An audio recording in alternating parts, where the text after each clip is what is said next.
మొత్తం మీద భారీ పేలుడుతో ఢిల్లీ నగరం అంతా కూడా ఉలిక్కి పడింది. ప్రస్తుతం ఇన్సిడెంట్ ని బేస్ చేసుకుని పోలీసులు ముమ్మర తనిఖీలు చేస్తున్నారు. ఇప్పటికే ఘటనాస్థలికి ఎన్ఐఏ ఎన్ఎస్జీ బృందాలు కూడా చేరుకున్నాయి. గేట్ నెంబర్ 1-4 కూడా మూసివేశారు. 2 కార్లలో పేలుడు జరిగినట్లు కూడా అధికారులు గుర్తించారు. ఆ మంటలన్నీ కూడా చుట్టుపక్కల ఉన్నటువంటి కార్లకు వ్యాపించాయి. పేలుడు దాటికి డెడ్ బాడీస్ అన్ని కూడా ఛిద్రమైపోయాయి. ఎవరైతే మృత్యువాత పడ్డారో బాడీస్ అన్ని కూడా ఛిద్రమైపోయినటువంటి పరిస్థితి. మనం ముందుగా ఒకరే మరణించారు అనుకున్నాం.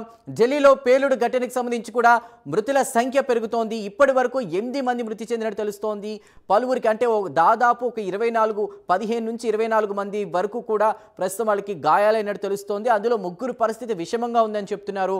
వాళ్ళకి హాస్పిటల్లో ప్రస్తుతం చికిత్స అందుతోంది. సహాయక చర్యలు కొనసాగుతున్న ఇన్సిడెంట్ జరిగిన ప్లేస్లో మెట్రో స్టేషన్ గేట్ నెంబర్ 1 దగ్గర పార్కింగ్ చేసిన కారులో పేలుడు సంభవించడంతో కూడా పేలుడు దాటికి 10 నుంచి 12 వాహనాలు ధ్వంసమయ్యాయి. ప్రస్తుతం సహాయక చర్యలతో అక్కడ కొనసాగుతున్నాయి. ఫైర్ సిబ్బంది మంటలు ఆర్పుతున్నారు.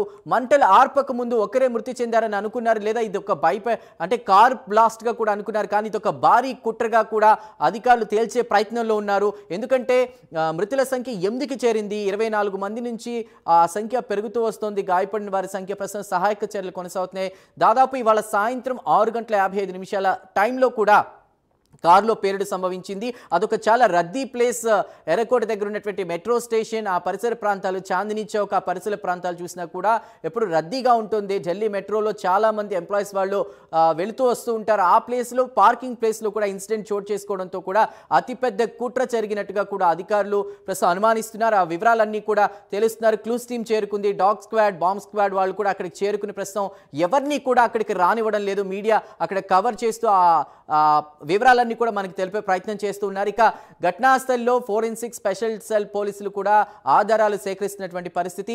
సీసీ కెమెరాలను కూడా పోలీసులు పరిశీలిస్తున్నారు. ఎప్పుడు ఈ ఘటన జరిగిన దానికి బిఫోర్ అక్కడ ఎవరు ఆ కార్ పార్క్ చేశారు, వాట్ ఈస్ వాట్ అనేది అంతా కూడా తెలుసుకునే ప్రయత్నం చేస్తూ పరిశీలిస్తున్నారు. ప్రస్తుతం అయితే ఢిల్లీ వ్యాప్తంగా కూడా హై అలర్ట్ ప్రకటించారు. దేశవ్యాప్తంగా కూడా ప్రస్తుతం అందరూ కూడా ఇన్సిడెంట్ కి సంబంధించి చూస్తూ ఉన్నారు.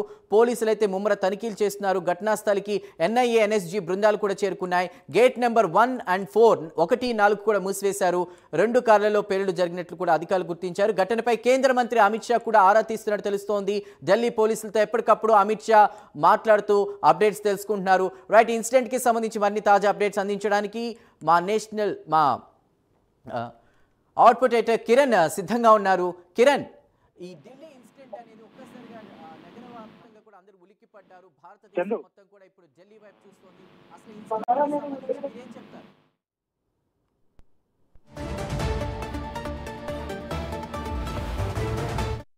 దేశాన్ని షాక్ లో పడేసింది. ఢిల్లీ ఒక్క నగరాన్ని కాదు, దేశమంతా షాక్ లో పడింది. నిజానికి గత కొద్ది రోజులుగా ఏదో ఒక ఘటన జరిగే అవకాశం ఉంది అనే సందేహాలు, అనుమానాలు ఇంటెలిజెన్స్ వైపు నుంచి వినిపిస్తూనే ఉన్నాయి. మనం జాతీయ మీడియాలో దీనికి సంబంధించిన వార్తల్ని చూసాము. ఎందుకంటే ఆపరేషన్ సింధూర్ తర్వాత చాలా దారుణంగా దెబ్బతిన్న ఉగ్రవాద గ్రూపులు దీనికి సంబంధించి కౌంటర్ అటాక్ కి పాల్పడే అవకాశాలు ఉన్నాయి అనే ఒక వాదన, ఒక పుకారు కావచ్చు, అది కొద్ది రోజులుగా వినిపిస్తూ వస్తోంది. దానికి ఎలాంటి ఆధారాలు లేవు అని నిన్న మొన్నటి వరకు అనుకున్నారు. కానీ అహ్మదాబాద్ లో, ఫరీదాబాద్ లో కొంతమంది ఉగ్రవాదులు అరెస్ట్ చేశారు. వైద్య వృత్తిలో ఉంటూ ఉగ్రవాదుల్లో కలిసిపోయి పనిచేస్తున్న వాళ్ళని గుర్తించారు, వాళ్ళని అరెస్ట్ చేశారు. వాళ్ళ దగ్గర భారీ స్థాయిలో 100 కిలోల కొద్దీ పేలుడు పదార్థాలు, అమోనియం నైట్రేట్ ని స్వాధీనం చేసుకున్నారు, రిమోట్ స్వాధీనం చేసుకున్నారు. ఇట్లా దీన్నంతటి చూసినప్పుడు ఈ పేలుడు పదార్థాలు ఏదో ఒక పెద్ద, దీని వెనక ఒక పెద్ద స్కెచ్ ఏదో ఉంది అనే అనుమానాలకు కారణమైంది. దానికి తగ్గట్టుగానే ఈ రోజు సాయంత్రం 6:45, 6:50 మధ్యలో ఎర్రకోట మెట్రో స్టేషన్ గేట్ నెంబర్ 1 దగ్గర పార్క్ చేసిన కారులో పేలుడు సంభవించింది. ఈ పేలుడికి దాదాపు 6-7 కార్లు ధ్వంసమయ్యాయి. 8-9 మంది మరణించారు అనేది ఇప్పటివరకు అందుతున్న సమాచారం. 8 అని, కొంతమంది 9 అని నేషనల్ మీడియాలో డిఫరెంట్ ఇన్ఫర్మేషన్ అందుతోంది. మనకి 10ల సంఖ్యలో జనాలు గాయపడ్డారు. ఈ సంఖ్య పెరిగే అవకాశాలు ఉన్నాయి అని తెలుస్తోంది. దీని గురించి కేంద్రం స్పందించింది. ఎన్ఐఏ, ఎన్ఎస్జీ కూడా రంగంలో దిగాయి. దీని వెనుక టెర్రర్ అటాక్, ఇది టెర్రరిస్ట్ గ్రూపులు ఉన్నాయా లేక మరేదైనా కారణం ఉందా అనే ఇన్వెస్టిగేషన్ చేస్తున్నారు. కానీ మన దేశంలో గతంలో జరిగిన అనేక ఘటనలను పరిశీలించి చూసిన, బాంబే ఇన్సిడెంట్ కానీ, ఢిల్లీలో జరిగిన ఇన్సిడెంట్ కానీ, వీటన్నిటిని బేరుజు వేసి చూసినట్టయితే ఇట్లాంటి ఘటన వెనుక ఖచ్చితంగా టెర్రరిస్టులే ఉండి ఉంటారు అనేది ఇప్పటి వరకు ఉన్న ప్రాథమికమైన అంచనా. దీని గురించి ఎర్రకోట ఎదురుగా ఎర్రకోట మెట్రో స్టేషన్ దగ్గర సహాయక చర్యలు కొనసాగుతూనే ఉన్నాయి. 7 ఫైర్ ఇంజిన్లతో మంటలను ఆర్పే ప్రయత్నం పూర్తవచ్చింది. ఢిల్లీ స్పెషల్ ఫోర్స్ ఫోరెన్సిక్ సిబ్బంది కూడా ఈ ఘటనా స్థలంలో ఆధారాలను పరిశీలిస్తున్నారు, క్షుణ్ణంగా పరిశీలిస్తున్నారు.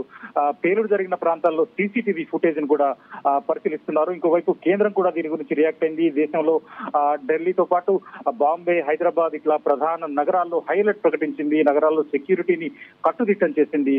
పోలీసులు అప్రమత్తమయ్యారు. దీంతో పాటు ఢిల్లీ పోలీసులు కూడా దీని వెనుక ఉగ్రవాద చర్య లేదు అని చెప్పలేమంటున్నారు. అంటే ఉగ్రవాద చర్య ఉండే అవకాశం ఉంది అని ఢిల్లీ పోలీసులే చెప్తున్నారు.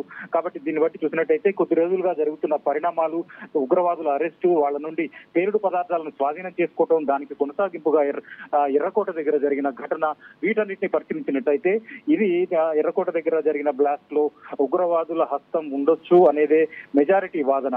ఇక ఈ పేలుడులో ఈ ఘటనలో దాదాపు 8 మంది వరకు చనిపోయినట్లుగా ఇప్పటివరకు ప్రకటించారు. మొదట 15 మందికే గాయాలయ్యాయి, కొంతమందికి మృతులు లేరు అనుకున్నారు. కానీ మృతుల సంఖ్య ఉంది అనేది స్పష్టంగా తెలిసింది. దీంతో పాటు కొంతమంది పరిస్థితి విషమంగా ఉంది.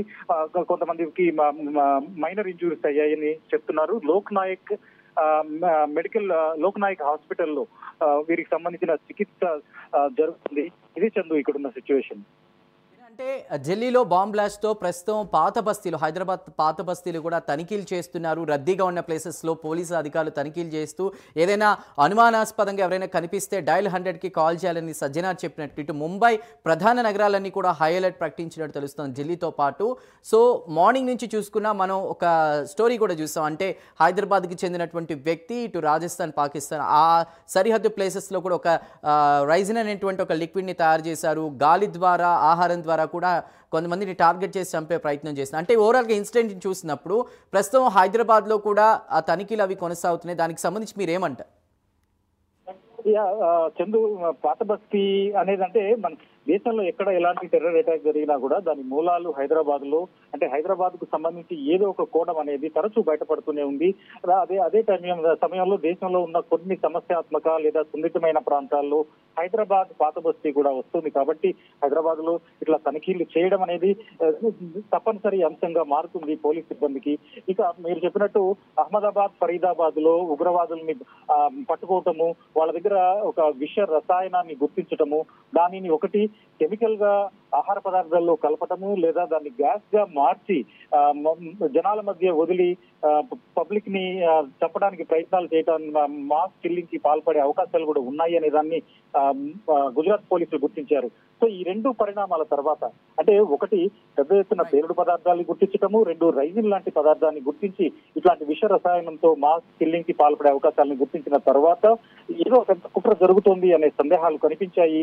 ఆ అనుమానాలకు కొనసాగింపుగానే ఇప్పుడు తాజాగా ఎర్రకోట దగ్గర ఇన్సిడెంట్ కనిపిస్తోంది. ఎర్రకోట ఇన్సిడెంట్ లో ఇప్పటికైతే 8 మంది చనిపోయారు, 10ల సంఖ్యలో గాయాలు కనిపిస్తున్నాయి. వీళ్ళందరినీ లోక్ నాయక్ హాస్పిటల్ కి తరలించారు. అయితే మృతుల సంఖ్య పెరగొచ్చు అనే సందేహాలు ఎక్కువగా వినిపిస్తున్నాయి. Chandu, Kiran, thank you for the updates.